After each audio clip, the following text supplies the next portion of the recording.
أعوذ بالله من الشيطان اللعين الرجيم بسم الله الرحمن الرحيم الحمد لله رب العالمين والصلاة والسلام على سيد الأنبياء وخاتم المرسلين سيدنا ونبينا بالقاسم محمد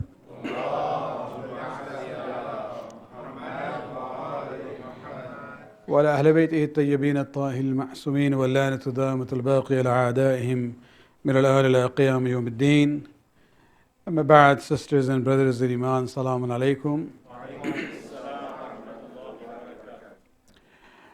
I'd like to begin by thanking Allah subhanahu wa ta'ala for the opportunity for us during this holy month of Ramadan to go through a brief understanding of Suratul Mulk, surah number 67 of the Quran.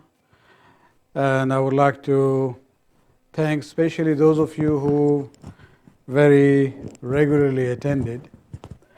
That was indeed encouraging, and may Allah subhanahu wa ta'ala increase the tawfiqat of everyone to understand the message of this surah and to live by the values. As a conclusion today, I would like to go to the last three ayat of this surah. But before that, I thought maybe if we can go through this surah very quick, and I'll see if I can read it very fast here. So we are not looking at the Arabic, it's just the English. Bismillah ar-Rahman ar-Rahim. Blessed is he in whose grasp is the kingdom of the universe, and therefore he has power over everything. Blessed is the one who created death and life so that he may test you to see who among you is best in conduct, and he is the mighty, the forgiving. He is the one who created 7 heavens in layers with such a marvelous planning that you do not see any disharmony in the creation of the beneficent God. Look again, do you see any flaw in it? Look again once more. You will not find any disharmony or flaw. Rather, your look will return to you disappointed and tired. Whatever you see the italics, these are the words or phrases added in just to give the context of the ayat. This is based on the explanatory translation of the Quran that I'm almost now completing, and this is one step in that direction. We have adorned the lowest heaven with lamps in form of stars. Some of those break off and become meteors. And so we made them missiles against the Satans from the jinn, and we have prepared for them the punishment of the blazing fire. As for those who disbelieve in their provider, is the punishment of hell. It is an evil destination, and when they are disgracefully thrown in it, they will hear its blaring sound while it boils as if it will explode with rage. Whenever a group of non-believers is thrown into it, its warden, the malaika, will ask them, did there not come to you any warner, any nadhir? Their answer would be, they will respond, yes, a warner did come to us, but we rejected and belied him and said, Allah did not send anything, you are only in great error in your claim. And they will also say, had we only listened attentively or used our intellect to comprehend the message, we would not have been among the inmates of the blazing fire. Thus, they will admit their sin of not heeding to the warner, so away with the inmates of the blazing fire. As far as the good people, surely those who heeded the message of the warner, they fear their Lord openly as well as in secret. For them shall be forgiveness of their sins and a great reward for their good deeds. Whenever you conceal, whether you conceal your speech or proclaim it, He indeed knows even the thoughts that are in the hearts and the minds. How can anything be hidden from God? Shall He who created not know His own creation? He is the subtle and notices every delicate thing, and He is well aware. He is the one who made the earth gentle like a tamed camel for us. Therefore walk on His shoulders, eat from its provision, but always remember that to Him shall be your eventual return. Do not rely on the earthly power? Do you feel secure that He who is in the heaven will not cause the earth to swallow you while it rocks? Do you feel secure that who is in the heaven will not rain down upon you a squall of pebbles? Then you shall know how is my warning. Those who were before them also rejected the message. So see how decisive was my rejection in form of earthquake, thunder, lightning, flood, and hurricane. And then he talks about the one of the signs of His power and glory. Have you not observed the birds above them, spreading and closing their wings? Who keeps them suspended in the air? No one holds them except the beneficent God. Indeed, He sees everything. Who is it that will be your army for you to help you besides the beneficent God? There is no one. The unbelievers are just in delusion. Who is it that will give you sustenance if He should withhold His sustenance? None but Allah, but they persist in disdain and aversion. Is he who walks prone on his face better guided, or he who walks upright on a straight path? Of course, the one who walks upright is the better guided one. Say, He is the one who created you and made for you hearing, eyesight, and minds as means of acquiring knowledge. Little do you thank. Say, He is the one who created you on the earth. You are an earthly being, but always remember that towards Him you will be mustered and gathered. Whenever the Prophet talked about the Day of Judgment, they, the mushrikeen of Mecca, they will say, when will this promise be fulfilled if you are truthful in your warning? Say, O Muhammad, its knowledge is only with Allah. I am only a manifest warner. Eventually, when the judgment day comes, they will see it close by. The faces of the unbelievers will show distress, and it will be declared to them, this is what you asked for. And this is where now we come to the ayat, قُلْ أَرَأَيْتُمْ, to the last ayats for tonight. قُلْ أَرَأَيْتُمْ إِنْ أَهْلَكَنِي اللَّهُ وَمَنْ مَعِي أَوْ رَحِمْنَا مَنْ يُجِيرُ الْكَافِرِينَ مِنْ عَذَابٍ أَلِيمٍ. The context of this ayat is basically that, again, it goes back to the previous ayat. Mushrikeen of Mecca, whenever they were told about Qiyamah and the day of resurrection, out of their anger and, because they didn't like the message, they used to kind of wish that maybe he would die. The sooner the better, so when he dies, the message will be gone, Islam will end. And this is where Allah subhanahu wa ta'ala says to the Prophet, tell them, it doesn't matter whether I'm alive or dead. And that's the first part. Whether Allah destroys me and those who are with me, or He has mercy on us. This is immaterial, whether I'm alive or dead.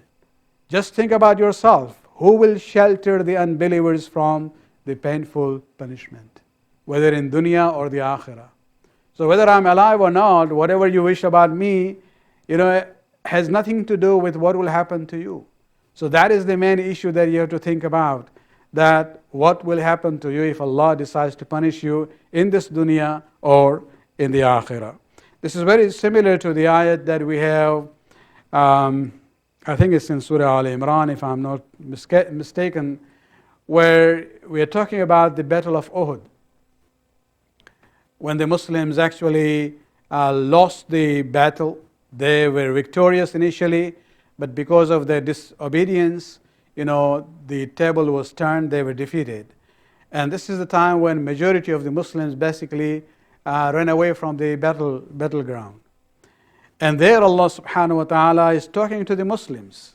He says, أَفَإِنْ مَاتَ أَوْ قُتِلَ مَا مُحَمَّدْ إِلَّا رَسُولٌ قَدْ خَلَتْ مِنْ قَبْلِهِ الرُّسُلُ, that Muhammad is nothing but a messenger of Allah subhanahu wa ta'ala. And other prophets came before him, he is one of them. And if he is killed or he dies, are you going to turn back? Means the symbolism of, abandoning him in the battlefield just because you heard the enemy saying, قَدْ قُتِلَ Muhammad, that Muhammad has been killed. And so you abandon the field, and Allah subhanahu wa ta'ala asks them, what is the matter with you? Does it matter whether the Prophet is killed in the battlefield or he's alive? Only then you will be here, otherwise you will not. Whether he dies or not, he is killed or he is not killed, you still have to maintain your ground. So in that same tone here, Allah is now talking to the mushrikeen by asking the Prophet to say to them that you don't like me, you want me to die, but it doesn't really matter whether I live or die, because you have to think about yourself, that if when the painful punishment is going to come to you, whether in dunya or akhirah, who will shelter you and help you from that? And the rest two ayat also goes with the same theme. قُلْ هُوَ الرَّحْمَنُ, the only one who can rescue us is the God who is known as the beneficent God. آمَنَّ بِهِ وَعَلَيْهِ تَوَكَّلْنَا, we believe in Him and in Him do we trust. فَسَتَعْلَمُونَ مَنْ هُوَ فِي ضَلَالٍ مُبِينٍ. In the earlier ayat they had said, when the malaika asked the non-believers that what did you do? Didn't a warner, a nadhir come to you? You didn't listen to the warning? And they said, we came. And that's where they said that, well, they came to us, but we rejected them. And we said that you are in error. You're a liar in claiming to be the messenger of God. And this is the response to them, that you will soon know that who is in dhalalim mubin, in open error or manifest error. It's you and not me. Because these are the words that Allah has ordered the Prophet to say to them in response. The word Rahman, it's interesting that Allah subhanahu wa ta'ala in this surah has mentioned it 4 times. Instead of using the word Allah, He has chosen the term Ar-Rahman. And it's interesting that even when He talks about punishment, He uses the term Rahman. This is where the issue of His Rahmaniyat is being emphasized. When we say Bismillahir Rahmanir Rahim, one of the differences explained by the Mufassirin is that Rahmanud Dunya wa Rahimul Akhirah. Because the rahmat, the mercy reflected in the name Rahman is universal. It's just like the rain which comes down. It doesn't only go to one house and not to the other. It goes to the whole area. And so that rahmat of Allah comes to everyone, whether they believe Him or not, whether they obey Him or not, whether they fight against Him or not. He doesn't even care on that level of rahmat. This is for all the creation, the human beings and others also. And this is an element which has been emphasized in this surah again and again and again. Plus we see that, the surah begins with the concept of the kingdom of Allah subhanahu wa ta'ala. He has absolute control over it. And ends with this issue. There is one more ayat after it. But Rahmaniyat is being emphasized throughout this short surah known as Suratul Mulk. So He is Malikul Mulk, but at the same time He is Rahman. And as I said again many times that, this is a message for us. If He can be Malikul Mulk and then Rahman, we shouldn't be arrogant because of the position or the power or the status that we get in the society. We have to maintain that with sense of humility and the sense of compassion and mercy to those who are under us. The last ayat. قُلْ أَرَأَيْتُمْ إِنْ أَصْبَحَ مَاؤُكُمْ غَوْرًا فَمَنْ يَأْتِيكُمْ بِمَاءٍ مَعِينٍ. Say, tell me. Again, the whole ayat of Allah's control over the universe. That should your water sink down in the ground. Because if you look at the whole system, there is water tables under the ground. Sometimes it is closer to the surface, sometimes even it's deeper. But and so the layers of the earth itself has been made by Allah subhanahu wa ta'ala in a way that, it can maintain and store the water, but not so so soft at all the layers. Otherwise, it will just go down and down and down. So it is there close to the surface so that we can dig in and get the water out. And so the concept of the water sinking in the ground is there. And this is what Allah subhanahu wa ta'ala says, ask them. If they want to see my power, tell them, should your water sink down in the ground? فَمَنْ يَأْتِيكُمْ بِمَاءٍ مَعِينٍ, who will bring you running water? And this is amazing. He talked about the earth before, that I have made it zalul for you, humble for you, you use it. And this is the issue of water, that this is the source of life for us. And Allah has made the earth in such a way that the earth would be sustainable for human life. And water is the most precious thing. You know, the next world war will not be on oil, it will be for water. These are already predictions about it. And the situation even in the Middle East is actually moving in that direction.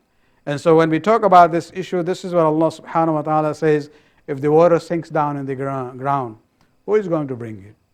It's me who have power, and therefore rely on me, believe in me, and trust me. Amanna wa tawakkalna.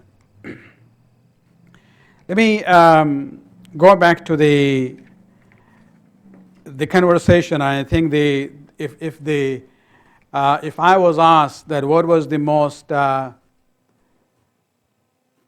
interesting ayat in this Suratul Mulk, I will go back to the conversation of the Malaika, the Khazana of Jahannam, with the Ashabul Sa'ir, with the people of Jahannam, where they asked them that what was your situation that you end up in Jahannam? Didn't a Nadhir come to you, somebody who warned you about what will happen if you don't obey Allah subhanahu wa ta'ala? And their response after saying that, we rejected them, كَذَّبْنَا, we belied them. Then they say, wished we had نَسْمَعَ وَنَعْقَلْ, wished we had listened attentively to the message and used our aql to understand the message. If we had done this, we would not be in the state of Jahannam. And this is the very important thing, that this issue of Hujjat Zahiri and Hujjat Batini. The Hujjat Zahiri, which comes in the form of Wahi, through Anbiya and Mursaleen, you hear about it. And when you hear about it, then you imbibe it, you understand it, and that's where Aql becomes important. And Aql is known as Hujjat Batini for us. And this is where we see the combination of revelation and reasoning in Islam, especially when it comes to the matters of theology and belief system in Islam. Yesterday, one of the gentlemen, made an important remark that Aql is not a physical entity. And Quran mostly uses the verb form of it to apply the Aql. And this is, as I said yesterday also, that the terms like fuad and qalb used in the Quran doesn't refer to this physical, heart. It refers to this faculty of reasoning and thinking, which is not a material entity. It's actually connected to our ruh. It is more a ruhi and a spiritual dimension of our being. I think one example for us, being the followers of Ahlul Bayt, would be that, here the Ashabul Sa'ir were saying, wish we had listened and reflected. Nasma' wa na'aqal. When a Shia dies, his heart has stopped, isn't it? In fiqh, the definition of death is the stopping of the heart. So the physical heart had stopped, and the person is now declared dead. So we give him ghusl, kafan, and then we take him for the burial. Before burial, one of the traditions that we have is we recite talqeen. And in talqeen, what do we say? We address the fellow, we use his name, so and so, isma' wa ifham. What is isma' wa ifham? Listen and understand. but he's dead. What is he listening to? What is he, understanding? Well, this is where we say we are actually talking to the body, but the address is not to the body. It is to the soul. The body dies. The heart is no more working.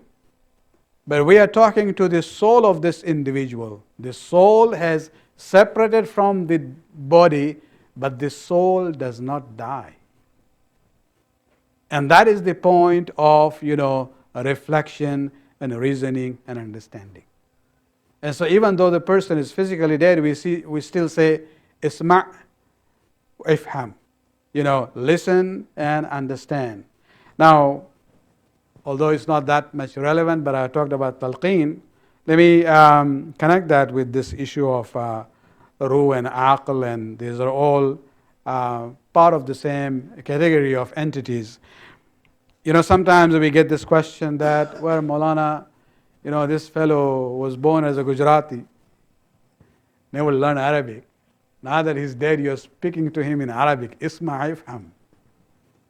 How would he understand? This is where we have to realize that there are certain potentials within us which doesn't really come up until after death. When we talk about understanding a language, our language is actually influenced by the environment. You have an Indian couple, they adopt a newborn Chinese child. After 10 years, that child would be speaking either Hindi or English. He will not know a single word of Chinese. So it is not, the biological, relationship which decides the language of the person. It is the environment. So you took a Chinese child and put it in an Indian background, they'll be speaking the language of that area. And so basically what it means is that our ability to speak and to understand languages is conditioned by the environment. And therefore there are limitations, although we have the ability to learn many languages. Many people know more than 2 languages. So we have the ability, but there are restrictions.